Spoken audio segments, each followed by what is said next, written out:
మొదటగా ఈ వీడియోలో మనం భగవద్గీత అధ్యాయము 17 శ్లోకము 13ను పరిశీలిద్దాం.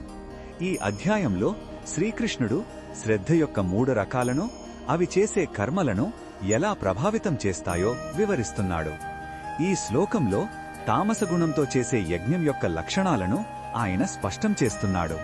మొదటగా ఈ పవిత్ర శ్లోకాన్ని భక్తితో విందాం. విధిహీనమసృష్టాన్నం మంత్రహీనం దక్షిణం శ్రద్ధావిరహితం యజ్ఞం తామసం పరిచక్షతే.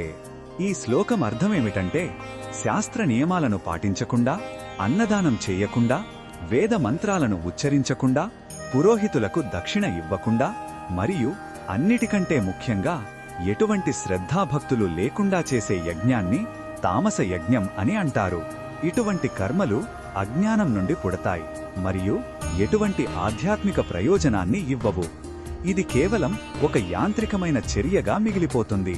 ఈ శ్లోకంలో ఉన్న భావం మనకు ఏమి చెప్తుందంటే, మనం చేసే ఏ పనిలోనైనా ఉద్దేశ్యం మరియు శ్రద్ధ చాలా ముఖ్యం.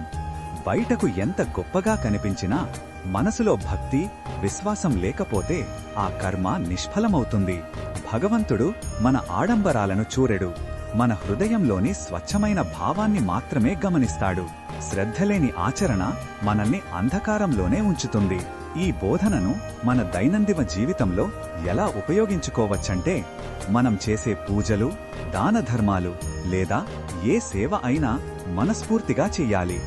ఇతరులు మెచ్చుకోవాలనో లేదా ఒక ఆచారం కథనో కాకుండా పూర్తి విశ్వాసంతో, ప్రేమతో చెయ్యాలి. చేసేది చిన్న సహాయమైనా దాని వెనక ఉన్న మంచి ఉద్దేశ్యం, శ్రద్ధ దానికి విలువను చేకూరుస్తాయి.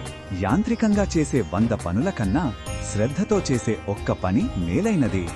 మరిన్ని భగవద్గీత శ్లోకాల అర్థాన్ని తెలుసుకోవాలంటే మా తదుపరి వీడియోలను తప్పకుండా చూడండి.